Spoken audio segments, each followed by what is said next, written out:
Welcome to Japan Unleashed.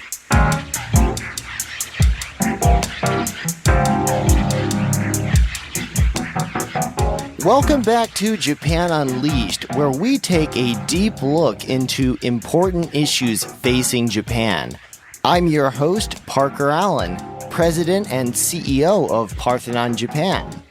This episode of Japan Unleashed is the fourth in a six-part series on Japan's regional revitalization. I am joined today by my good friend, fellow Japan specialist, strategic communications specialist, Parthenon Japan senior advisor, and co-contributor to this series, David Wagner. David, thank you so much for being a part of this program today. Hey, it's my pleasure, and thanks for having me. And central to today's discussion is the following question. Can technology and innovations in healthcare play a role in supporting Japan's rural revitalization? And I think it can, but I think we should discuss it. In this series so far, we have talked about energy revitalization, Japan's real estate challenges, and various government initiatives. This time, we're going to take a look at how technology innovations and healthcare concerns are being addressed in rural areas and ask, what technology is being used to create growth in the countryside? How is it being applied? And is it making a noticeable impact? Also, how are healthcare needs being addressed in rural areas amidst a rapidly aging population and population decline? Yeah, great questions. And the combination of technology and healthcare offers signs of hope in an otherwise dismal situation. Thousands of rural villages and towns remain home to an aging population, as more and more young people have chosen to move to major cities around Japan. And as the tax base necessarily declines, services are cut. It's a vicious cycle. And for those who remain, we wonder what role technology is playing to ease the burden of depopulation. One thing is very clear. As depopulation slowly but consistently affects most of Japan's rural areas, the number of empty homes and businesses grows, reducing the tax revenue that municipal governments need to maintain infrastructure, which in turn diminishes the availability of social services. In response, what efforts are being made to better serve those who remain in rural areas through more efficient transportation options and improved healthcare availability? And what specifically is being done to make rural areas more attractive so as to attract younger generations to move to the countryside? Well, one area receiving a lot of attention of late is high-speed internet connection. And it's a prerequisite for young people these days to even consider living in a place like the country. Rural areas need internet just like everywhere else. And one initiative that's been widely covered in the media here is Prime Minister Kishida's Digital Garden City National Plan. Kind of an interesting name. And it aims to provide 5G networks throughout Japan as a whole by 2030. The hope is that standardizing internet access and speed with it to Japan's population as a whole will enhance communications. And it's a great idea. But a monumental task given that not everyone is technologically savvy, especially among the aged population. Even so, it makes sense to offer everyone the option of using state-of-the-art internet access. Yes, this is all part of Prime Minister Kishida's effort to provide fiber optic networks to 99% of Japanese homes. But once achieved, how will this actually impact rural living? Part of the answer lies in the work-from-home movement that's sweeping the globe, a trend many young Japanese seem to increasingly prefer. This is especially true for those employed at Japanese tech companies such as PayPay, Mercari, and MoneyTree, where hybrid and fully remote options are available. However, the challenge continues to be getting traditional Japanese corporates to embrace hybrid work models, including sharing work time either at home or face-to-face in the office, or even permitting 100% work from home as an option. This is a work in progress. If enough young people tell future employers they won't work for them unless they can't work from home, labor-strapped companies will presumably get the message. But will young people put their foot down if they're looking at an offer from their top choice employer? That's a great question. And in the end, universal acceptance of remote work is going to take time. So will the idea of a digital nomad visa for non-Japanese workers, which would enable people from around the world to obtain residency here and call Japan home. To date, such a visa has not been established, and there does not seem to be any serious discussion of introducing it as a type of visa available. But, who knows? As Japan's population continues to shrink, savvy politicians and bureaucrats may eventually warm to the idea. Another topic that I would like to raise is how big data, artificial intelligence, and other emerging technologies are making rural living easier. There are a myriad of sectors where technological innovations can help rural Japan. Agriculture is perhaps the most pressing area. By 2030, Japan's agricultural sector is expected to lose up to 1/3 of its workforce, as roughly 60% of Japan's farmers turn age 65 or older. It's a huge problem, and smart farming could be the biggest and more noticeable of all the impacts that occurs. It has been gaining in popularity for decades. It's nothing really new to Japan. But aside from the machines that plant and harvest crops, in more recent times, interest in drones has been growing. Also known as precision farming, the dispersion of fertilizer and pesticides can be now completed in a fraction of the time needed to do the same kind of work by hand. Similarly, self-driving vehicles for farming and general transportation are also under development and will expand product and service delivery options in rural areas in the future. This will help to provide service to areas with limited access and may even produce a profitable return on investment. At best, the implementation and acceptance of robots replacing people will be gradual and again occur over time. However, at the same time, Japan's agriculture industry cannot be magically fixed by technology alone. One of the biggest challenges is that farms in Japan are scattered all over the place and oftentimes are operated by families at small scale. Given the cost of technology, either the government or the private sector will need to step in to somehow create more consolidated mega farms that are more productive, or the government will need to subsidize technology that can be implemented on a smaller scale. Right, and accompanying technological developments are necessary regulatory reforms. It seems the innovations are happening faster than the rules of engagement needed to manage them. Automation operation guidelines, drone use requirements, etc. are not being established or revised in sync with actual innovations. Still, emerging technologies have immense potential for rural areas, which are suffering from a lack of people and resources. Talking about drones, I recently got a drone that our company purchased, registered with the government, and finding out the rules of engagement for using a drone in Japan. Whoo! Good luck with that one, buddy. That's, could we say, a work in progress? I talked to the section at the Ministry of Transport about it directly. They were very helpful, but I left the discussion with more questions than answers. Sounds like a typical trip to the municipal office to me. So thus far, we have touched on some of the main issues related to technology and country living. But there are real and serious healthcare problems caused by the cocktail of depopulation, tax policies, and urban plight. Whether living in an urban or rural environment, stress associated with work can have a negative impact over time.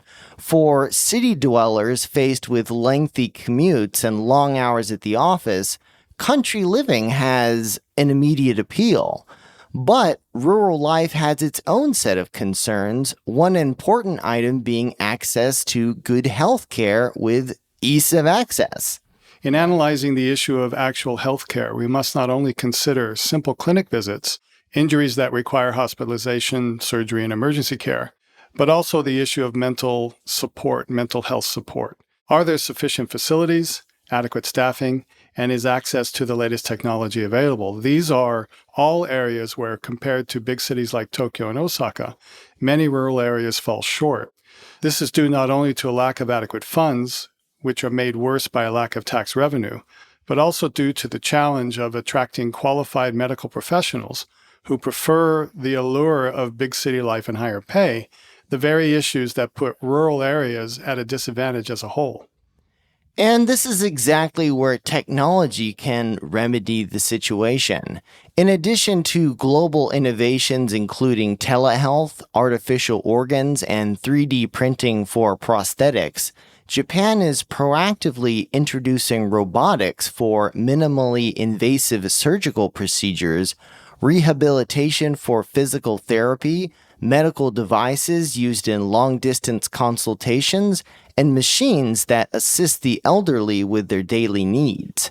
The digital divide that exists between urban and rural Japan in healthcare may finally be getting the attention needed to close these remaining gaps, but not when it comes to funding. Continued and sustained investment is really needed long-term if systemic change is to be realized. Yeah, build it and they will come is a popular notion that works some of the time, but having sufficient infrastructure is only part of the puzzle. Inquisitive young people tend to be more savvy than older folks, that's for sure, but pre-internet generations have more difficulty with managing technology, and that's very clear. Question is, what's being done to help them?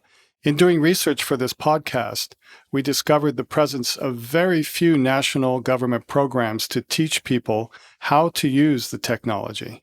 As part of Prime Minister Kishida's Digital Garden City National Plan, there is an intention to train up to 20,000 young people to help teach elderly people how to use cell phones and other devices.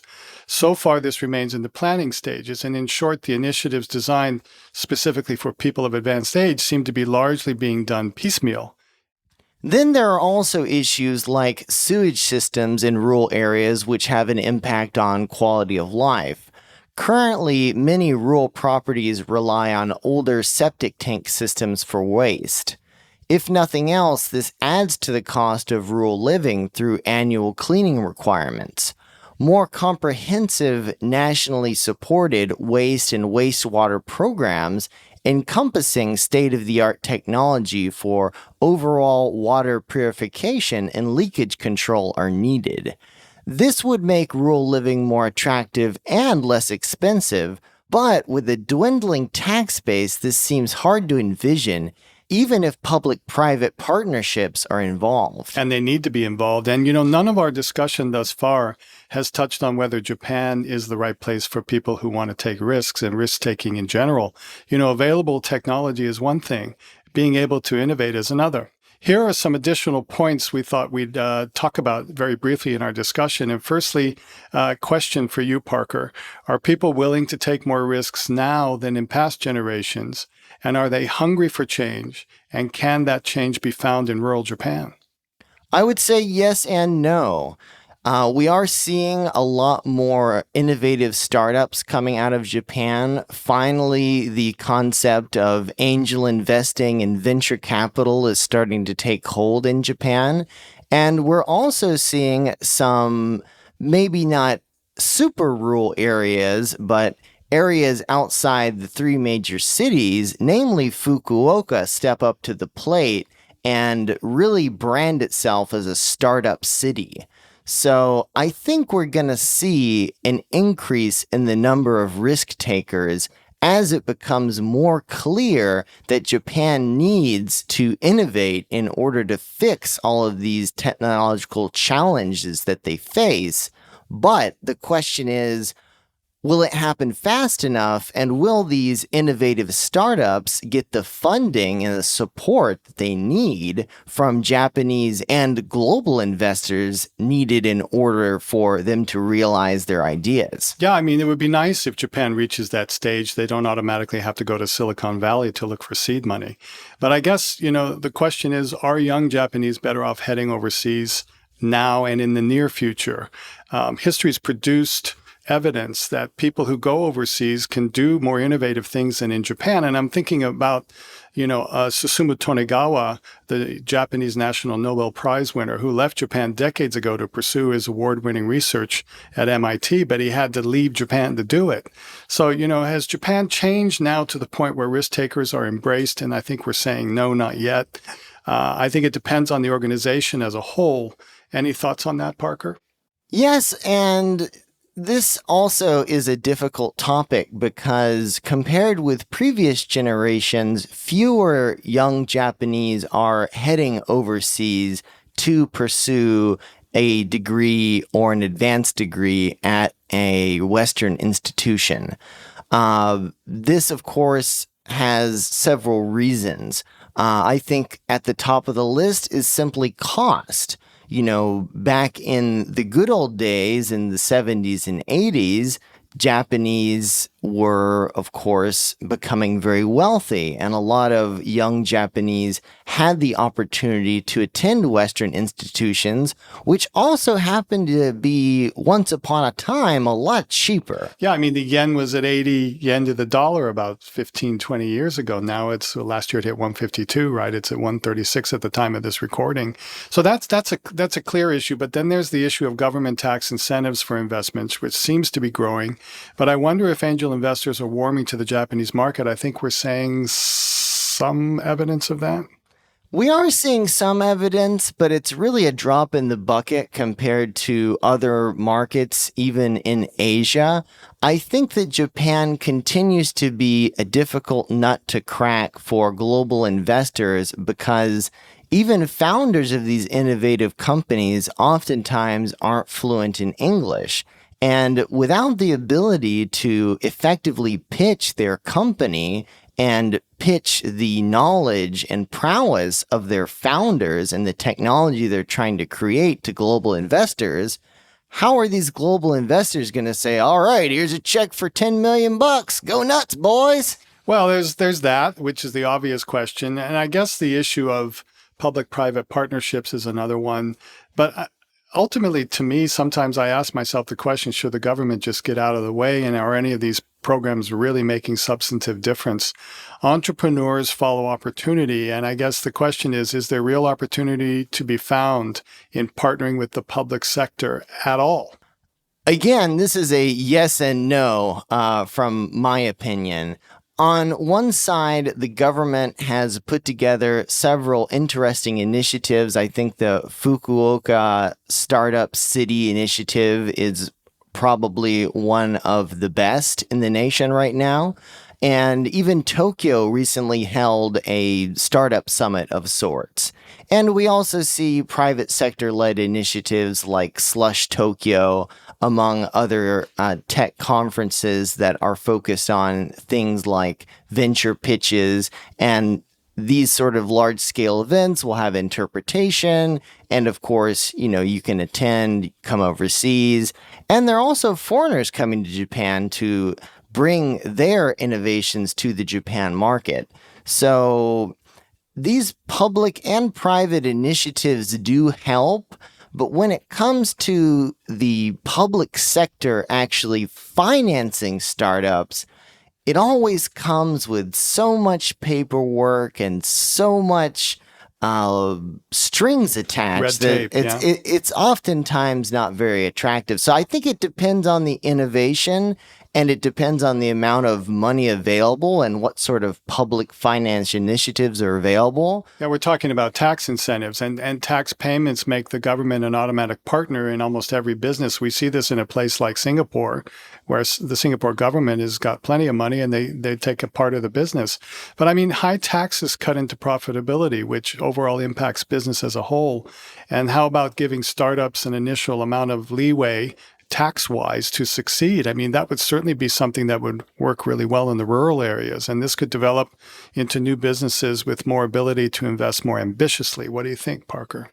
Well, it's not huge, but one thing that the Japanese government does offer is if you create a new company that has 9 million yen or under in paid-in capital, you don't have to pay consumption tax for the first 2 periods. And consumption tax, of course, is 10%. Period meaning year, first 2 years? Yes. I see. Well, up to the first 2 years, your first 2 fiscal periods. So it depends on how you set your fiscal period. But that can, of course, basically give companies the ability to provide a 10% discount on any products or services they offer. In addition to that, there's also a massive undertaking by the Japanese government called the Japan Finance Corporation.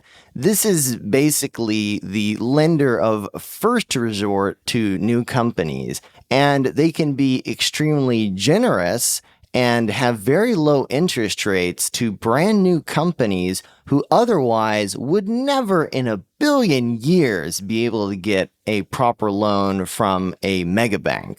Yeah, and I mean, we don't want to sound overly pessimistic here. There are good things like that happening, and there are literally hundreds of national and local projects aimed at making rural Japan more vibrant. Some are just genuinely more useful than others.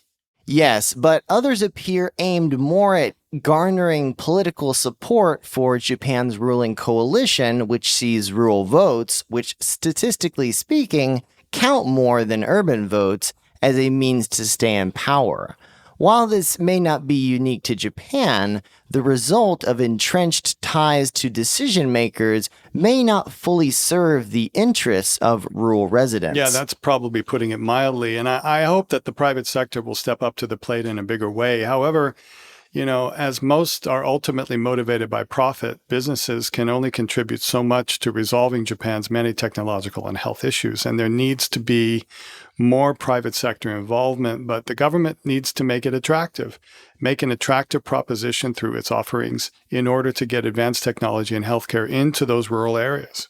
I totally agree with you, David. Having comparable technology and healthcare to metro areas is not a nice-to-have thing, but rather an absolute necessity in order to make rural revitalization a reality. Thank you for listening to Japan Unleashed. Stay tuned for our next episode, due out in 2 weeks, where we will discuss migration and immigration issues related to rural revitalization.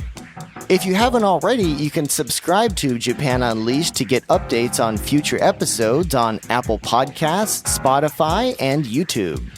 Thanks again, everyone, for listening to Japan Unleashed.